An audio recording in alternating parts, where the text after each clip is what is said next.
Ang gagawin ko naman ngayon ay chichikin ko po itong dalawang diode na to.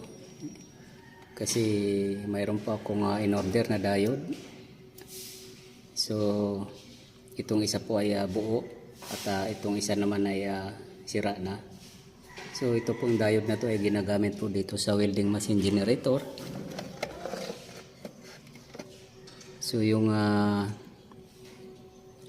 input po ng diode na to ay alternating current, at yung output, ito po yung direct current na magsusupply po sa welding machine. Yan. Pero high voltage po siya na DC voltage. Ito siya.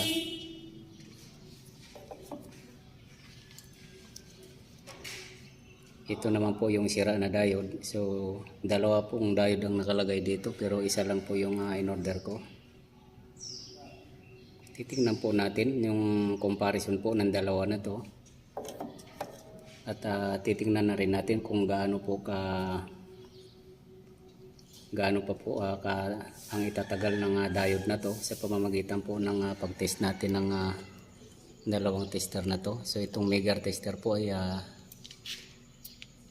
napaka-sensitive po nitong reading na to.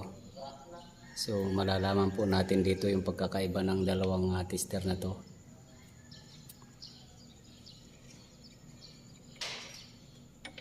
Kahit na buo po to ay alamin po natin kung talagang pwede pa po tumagal itong diode na to. Ito po yung sirang diode. So yung input na papasok dito ay alternating current. So kaya po ako nagpabili dito dahil shortage na po itong tatlong terminal na yan.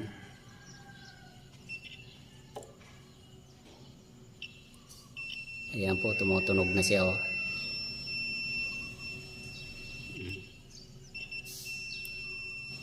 So dapat po hindi tumutunog yan, ibig sabihin short circuit na po yan. So once kinonect po natin yung tatlong terminal dito, yan. So automatic po hindi po maglalabas ng output at magkakaroon po ng fluctuation yung supply ng alternating current dahil mag-short circuit din po yung tatlo na to. So maapektuhan po yung pag-supply ng alternating current dahil po dito, para po natin pinagdikit itong tatlo na to. Yan, so hindi dapat po magdikit yan. So ganun din po dapat dito, hindi magdikit, kaso sira na po siya. Ayan o, tumutunog. So itong dito naman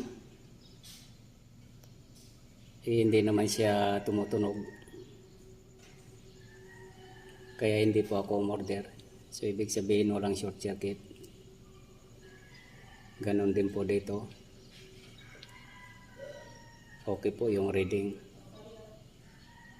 Yan, so paliktaran lang naman po yan. Kapag sinuplayan mo ng itong red pin tsaka black, so kailangan po magre-reading dito. At kapag binaliktad mo ay dapat hindi po siya magre-reading. So ganun lang po ang ano niyan. So ibig sabihin po ay okay pa to, pero kapag ginamitan po natin ng Megger tester, dahil napaka-sensitive po to, napakataas po ng makukuha ang reading nito kapag kahit na kaunting sira lang po, kahit nagagamit mo pa yung isang pyesa, pero nalalaman po niya kung may kahinaan na po siya. Ganito po siya ka accurate itong Megger tester na to.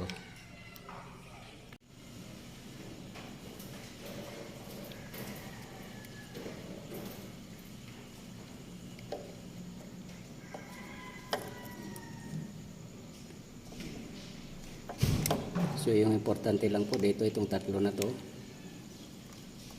ay dapat po hindi mag-short circuit. So ayan po, i-connect ko po sa dalawang terminals at pindutin po natin. So ibig sabihin pasadong pasado po siya sa reading na to. Kasi base po sa reading na to ay dapat wag po umabot ng 8. Dito po. Siyempre pag umabot ng 8 ay medyo may kahinaan na po yung diode. Yan.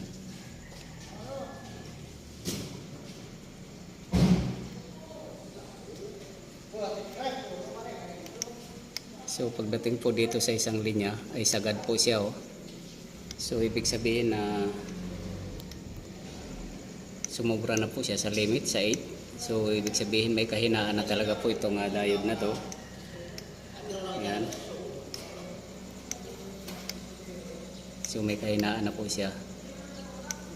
Kasi dapat dito rin po ang palo niya or magbabago man, wag po sumagat. So pero hindi po nangangahulugan na sumagad siya ay sira na po siya.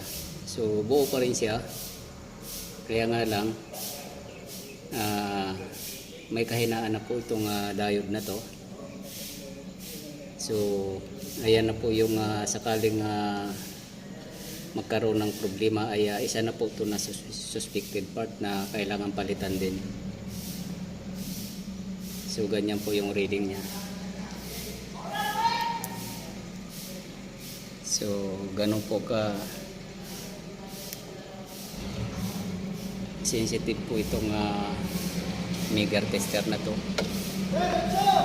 So kahit dito po sa alikabok na may medyo basa. Ayan, so iti-testing po natin.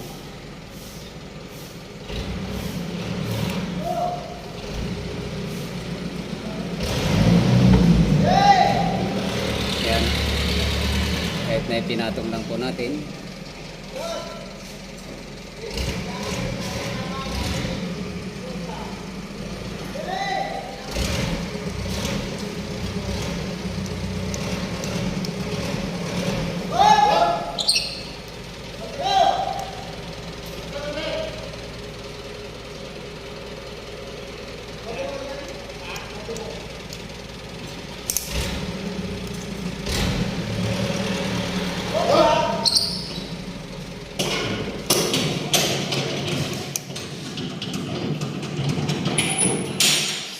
Po.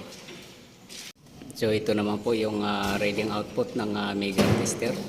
Kung dito po ay hindi siya tumutunog dito sa clamp meter na to. At dito naman po titingnan natin. So yung reading po nito ay nasa 75 lang po siya. Itong isang line 1 and line 2. So yung line 2 and line 3. So ayan po. So ibig sabihin po mayroon na pong kaya kung dito po sa reading ng Megger tester ay short circuit siya. Pero sa actual po ay hindi siya short circuit dahil po napaka-sensitive siya. So ibig sabihin po itong linya po na to, itong line 3 na to ay mataas na po yung reading, ay mababa na siya. So ibig sabihin malapit na rin po siyang masira itong diode na to. So pwede pa rin po siyang gamitin pero hindi na po talaga. Yan o. So ganun po ka-sensitive po itong reading na to. Dito lang po natin marireadingan sa Megger tester na to yung mga maliitan po na sira na nadidetect po ng Megger tester. So itong line 1 and line 2. So ayan lang po siya o. Compare dito po sa yung short circuit na ano. Yan, sagad-sagad po siya. Ayan, line 2 and line 3. So sagad pa rin siya dahil short circuit nga po siya. Ayan. Kahit saan po natin kunan ng reading, line 3 and line 1 and line 3. Ayan. So dito naman po line 3 and line 1 and line 3. So sagad po siya.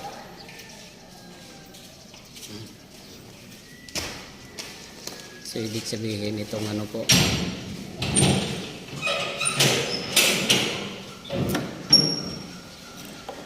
itong maayos lang po dito ay itong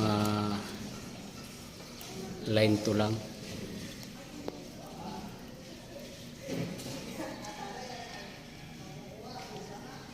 So yung line 2 lang po siya.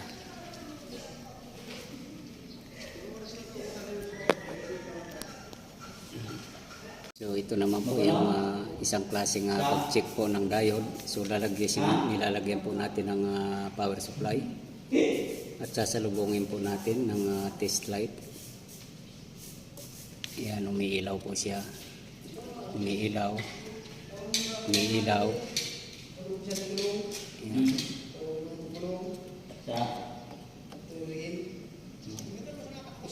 At pag nilagay naman po natin dito sa kabila ay dapat hindi po siya iilaw.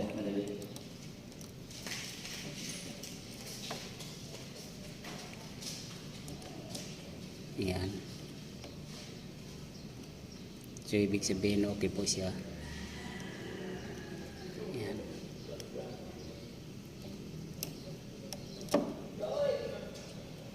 Ulitin po natin.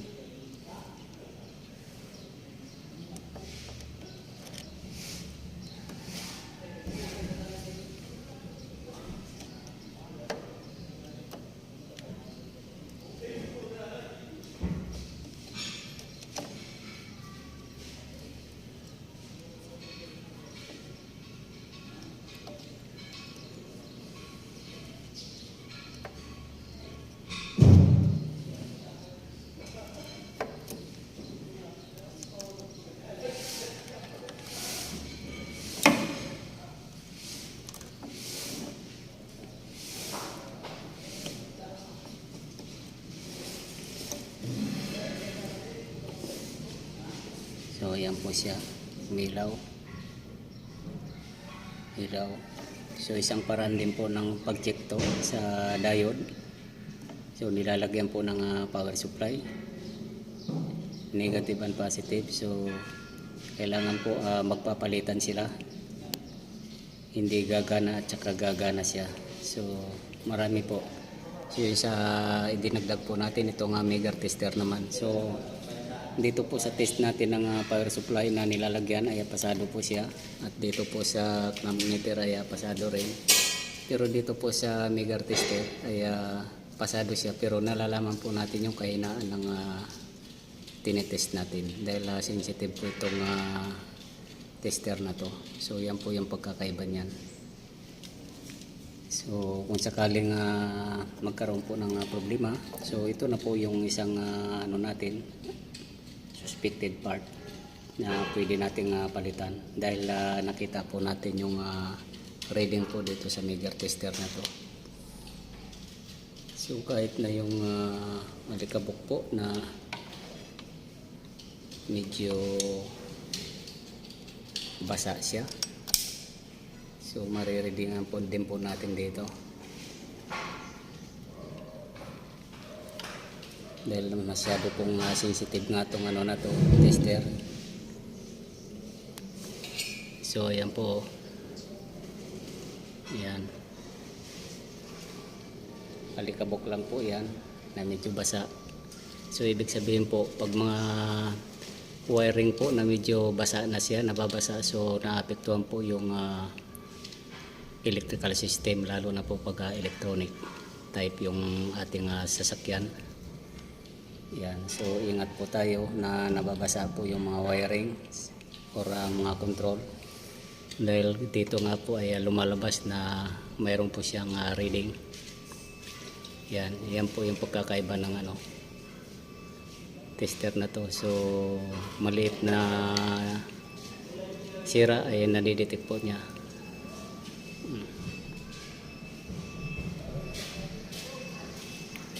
Yan. So hanggang dito na lang po muna ang video kong ito. Please like, subscribe na lang po and hit notification bell para sa susunod na mga video. God bless you po.